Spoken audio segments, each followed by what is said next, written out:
Marsupial Editora e Radiofobia Podcast Multimídia apresentam Reflexões sobre o podcast. Episódio 2. Uma mão lava a outra. Duas mãos batem palma. Por Kel Bonassoli.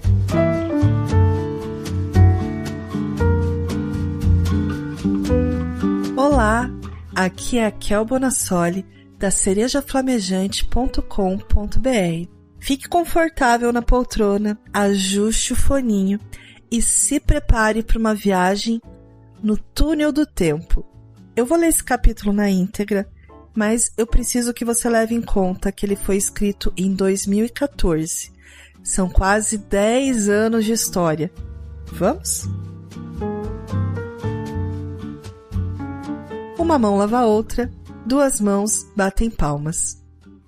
O título dessa reflexão certamente já deu uma pista do conteúdo. Uma mão lava a outra e duas mãos batem palmas são expressões sobre colaboração. E é com essa filosofia que o podcast nacional expandiu-se em variedade, qualidade e alcance. Vamos falar sobre a podosfera e entender um pouco do modus operandi desse ser que habita a fauna digital do nosso Brasil, o podcaster. O podcaster é o indivíduo que produz ou participa da criação do podcast. Esse ser é extremamente curioso e persistente e geralmente anda em bandos, e esses bandos se relacionam uns com os outros. Este hábito deu origem a uma rede de relacionamento, comumente chamada de podosfera. A podosfera geralmente se reúne em seu habitat natural, a internet. Mas existem muitas iniciativas interessantes e eficientes de reunião em locais neutros, os eventos. Além dos eventos, essas criaturas são comunicativas e altruístas. É comum que desfrutem de momentos de lazer e interação em bares, botecos, churrascos e até mesmo em ações coletivas para doação de sangue, agasalhos e brinquedos. Em essência, o ser humano é um ser social inserido em um meio digital. O meio digital, através das redes sociais, privilegia ainda mais os entrelaçamentos de relações e a construção do conhecimento de forma coletiva. Somos parte da cybercultura e o podcast é uma das expressões mais autênticas dessa coletividade. O podcast é uma mídia essencialmente colaborativa, seja intrapodcast ou extrapodcast. Agora que a gente já falou um pouco sobre onde vivem e do que se alimentam, vamos acompanhar um pouco mais sobre o que esses seres fazem. Colaboração intrapodcast. Os podcasts solo feitos por uma pessoa só existem, mas eles não são a maioria entre os programas brasileiros. Em geral, os podcasts são criados em equipe. São um esforço coletivo de pelo menos 3 pessoas. Na maioria das vezes, essas pessoas nem moram perto. São pessoas que se uniram em prol de uma vontade em comum através das redes sociais. Produzir um podcast pode ser uma atividade dividida em partes. Você pode separar em outras atividades menores. Então, você tem aquela pessoa que é mais crítica no desenvolvimento de pautas, temos a pessoa que edita, temos aquela pessoa que ela tem uma presença mais carismática ou um poder de influência e engajamento. Ou então, um grupo que compartilha de habilidades e de talentos e troca experiências de aprendizagem para que todo mundo evolua junto. As equipes costumam realizar todo o processo de criação, gravação, edição, publicação e divulgação dos programas. São pouquíssimos os podcasts que custeiam a edição profissional de seus programas por terceiros. Colaboração extra podcast. A colaboração ocorre tanto em relação aos aspectos técnicos quanto ao social. A maioria dos podcasters aprendeu como desenvolver seus programas através da ajuda de outros podcasters já estabelecidos, principalmente através de tutoriais. Tutoriais como a coluna Podcastando do Mundo Podcast, produzido por Thiago Miro, que ensina tudo sobre a criação de podcast, ou com os episódios do MetaCast, podcast do Pablo de Assis e do Eduardo Salles, que fala sobre podcasts e que inclusive foi uma das grandes fontes de aprendizagem do Thiago Miro e de tantos outros.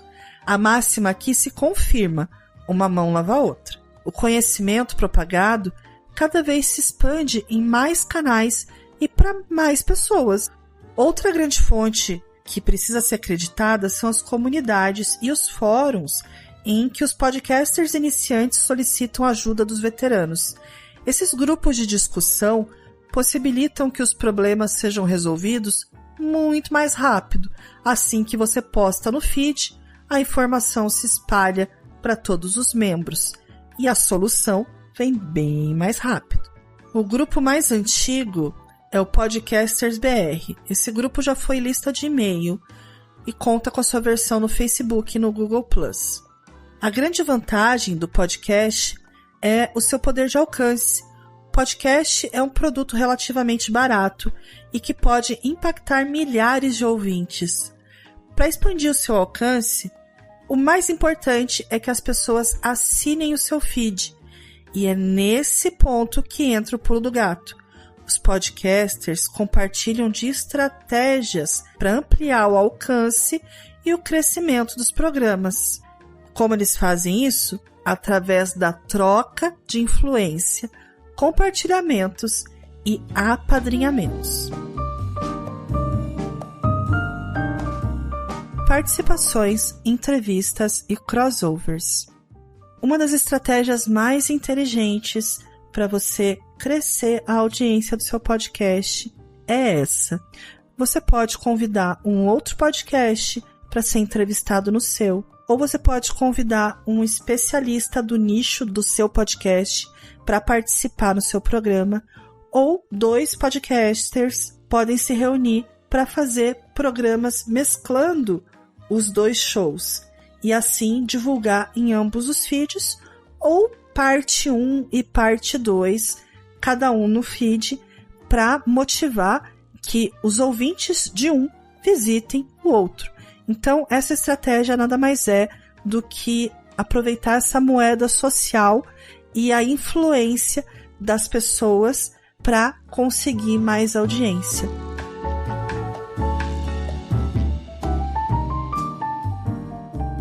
Indicações, recomendações, entrevistas e JabaCast.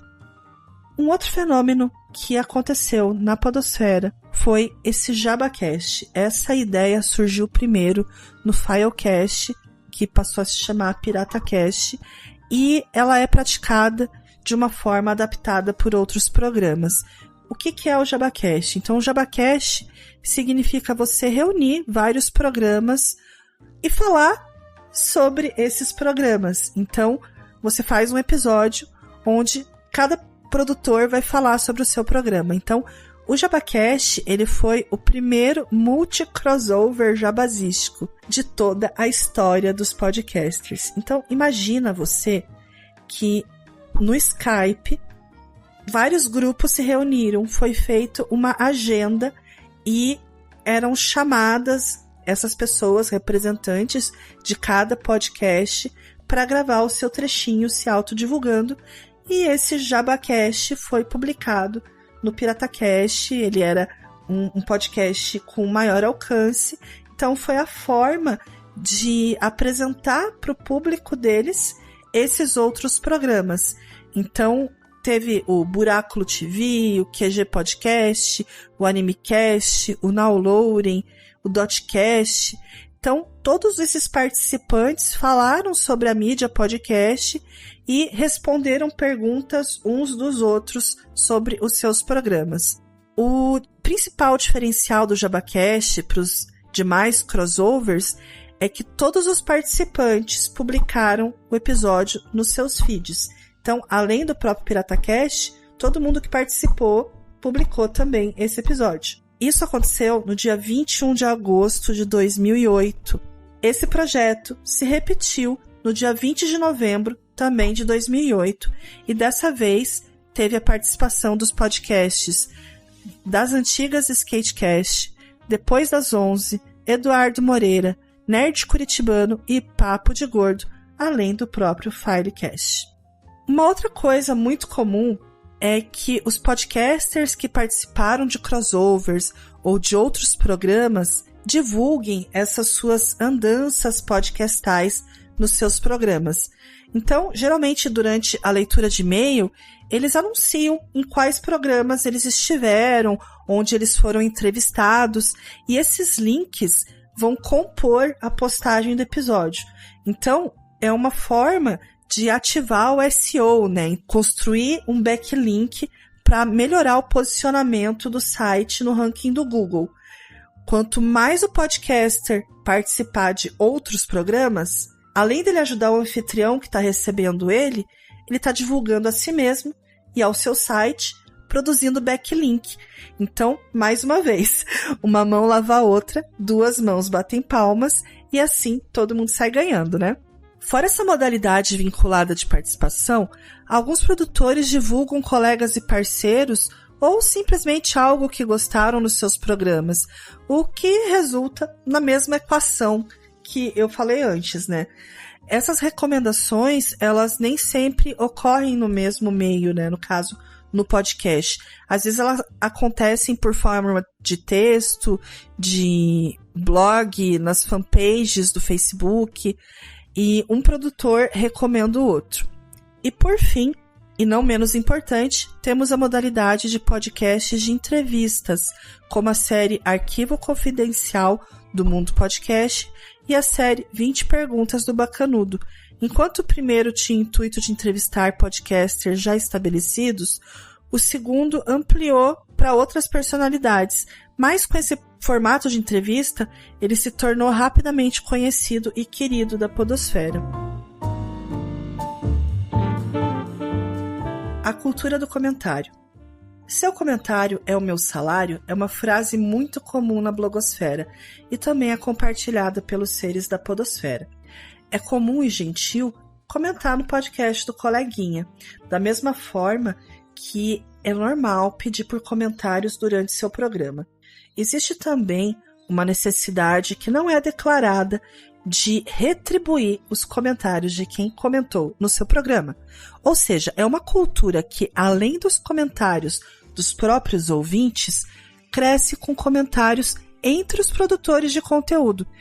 Comentar é uma prática tão bem vista que, depois de certo tempo, algumas pessoas se destacaram como se fossem ouvintes profissionais, comentadores profissionais, de tanto que apareciam nos comentários dos programas.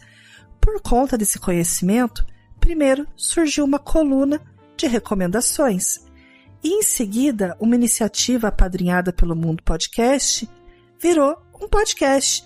Os Comentadores é um programa que reúne ouvintes já bem conhecidos por boa parte da podosfera por conta do seu senso crítico, e eles resolveram tornar o que faziam num produto de áudio. Listas, fóruns, comunidades e redes sociais. As formas de se conectar entre as pessoas, elas evoluem e se transformam. Já existiram grupos no Orkut, listas no Google, e atualmente o grande foco das discussões tem acontecido dentro do Facebook. Duas comunidades se destacam, Podcasters BR e a Podcast e Discussões. No Twitter também existe a prática do RT Amigo, né? Então ela é obrigatória e existem também parcerias onde os programas usam plugins para que vários feeds sejam divulgados de forma automática sempre que existirem atualizações. Oficinas, cursos, tutoriais e ajuda. Como não existe um curso regular que ensine podcast, alguns profissionais tiveram a iniciativa de criar tutoriais ao vivo e oficinas. Na Campus Party 2012, nós tivemos o Cubo Geek. Cubo Geek foi uma iniciativa conjunta do Jovem Nerd, Radiofobia e We Are Geeks, com patrocínio da Telefônica Vivo. Foi construído um estúdio no meio da arena do evento, com equipamentos de áudio e sistema de vídeo para streaming das atividades. No Cubo Geek, tivemos os tutoriais live, que foram aulas sobre podcast. Além disso, 10 podcasts iniciantes foram escolhidos para utilizar aqueles equipamentos profissionais do Cubo com a assessoria do Léo Lopes, do Radiofobia. O Pablo de Assis, lá em Curitiba, fez um curso para ensinar podcast. E o Léo Lopes promoveu cursos através da plataforma Bevet em várias cidades brasileiras. Eventos locais, nacionais e pod-encontros.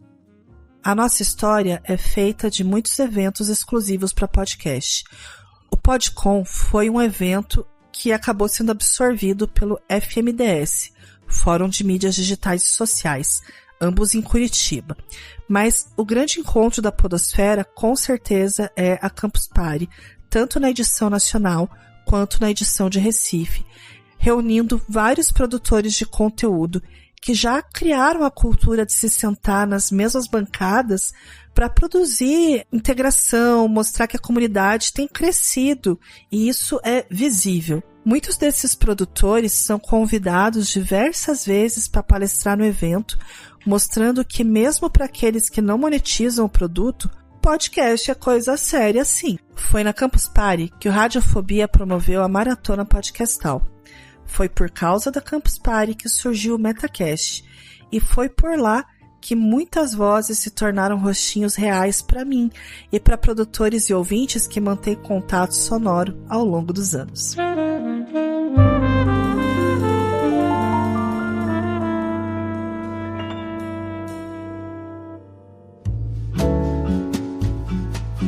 Ok, e quem você pensa que é, hein, Kel? Bom, eu conheci esse lance de podcast em 2006 e eu resolvi entrar para a turma em 2011, em um podcast de tecnologia que não existe mais. Depois disso, eu ouvi uma chamada de ajuda no Dexter's Mind, que é um podcast para falar sobre o seriado Dexter.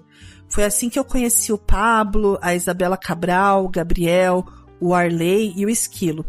E talvez esses nomes não signifiquem nada para vocês, mas foi através da colaboração com eles que eu comecei a aprender o que é ser podcaster. Um belo dia, apareceu uma lista no grupo Podcasters BR para que a gente colocasse os temas que a gente queria gravar. E mais que depressa eu coloquei lá a minha paixão, Senhor dos Anéis. Foi por causa dessa listinha danada que eu conheci o Thiago Miro.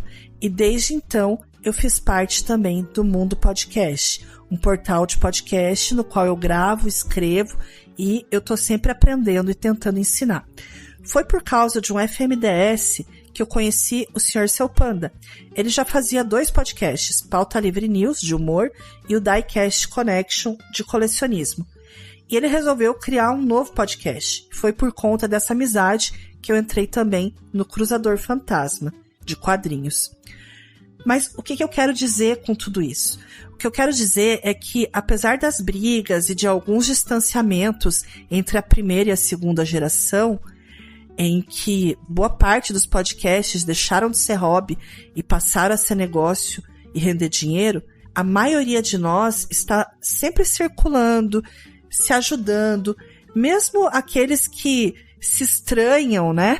Tem um objetivo em comum, que é mostrar a qualidade e a seriedade da produção do podcast nacional. Bom, encerramos o nosso Podcast Repórter de hoje, convidando você a descobrir se na sua cidade existe algum pod-encontro. E se não tiver, tenta mobilizar um para descobrir que esses seres que habitam a podosfera, além de talentosos e apaixonados, são pessoas que valem muito a pena conhecer.